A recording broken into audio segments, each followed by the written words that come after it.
حضرت علی رضی اللہ تعالیٰ عنہ کا عدل، یہودی کا مقدمہ اور ایمان لانے کا واقعہ۔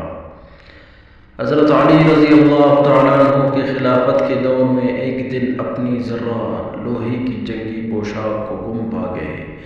کچھ دن بعد دیکھا کہ ایک یہودی کے پاس وہ ذرہ ہے۔ حضرت علی رضی اللہ تعالیٰ عنہ نے اس سے کہا، یہ ذرہ میری ہے، اسے واپس کر دو۔ یہودی نے انکار کر دیا اور کہا، یہ ذرہ میری ملکیت ہے، میرے پاس ہے تو میری ہے۔ حضرت علی رضی اللہ تعالیٰ عنہ امیر المومنین ہونے کے باوجود معاملہ عدالت میں لے گئے۔ اس وقت کے قاضی شریح تھی۔ حضرت علی رضی اللہ تعالیٰ عنہ نے قاضی سے سامنے دعویٰ پیش کیا کہ یہ ذرہ میری ہے۔ قاضی نے پوچھا، کیا آپ کے پاس کوئی گواہ ہے؟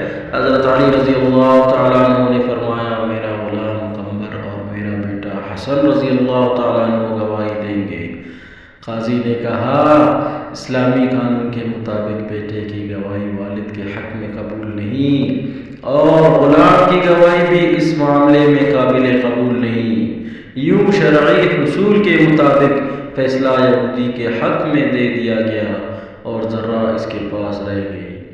یہودی یہ دیکھ کر حیران رہ گیا کہ مسلمانوں کے خلیفہ وقت، جن کی زبان سے ایک حکم پر لاکھوں لوگ عمل کرتے ہیں، آج قاضی کے سامنے ایک عام آدمی کی طرح کھڑے ہیں اور فیصلہ ان کے خلاف سنایا گیا۔ یہودی نے کہا، خدا کی قسم، یہ دین ہی سچا ہے۔ اگر خلیفہ وقت بھی قانون کے آگے جھک جائے تو یہ دین اللہ کی طرف سے ہی ہو سکتا ہے۔ میں گواہی دیتا ہوں کہ اللہ کے سوا کوئی معبود نہیں اور محمد صلی اللہ علیہ وسلم اللہ کے رسول ہے۔ پھر اس نے ذرہ واپس حضرت علی رضی اللہ تعالیٰ عنہ کو دی اور اسلام قبول کر لیا۔ اس سے ہمیں کیا سبق ملتی ہے؟ اسلام میں انصاف کے لیے برابر ہے۔ امیر و غریب، حکمران و عوام، سب قانون کے برابر ہے۔ حقیقی عدل سے دل بدل جاتے ہیں اور لوگ اسلام کی طرف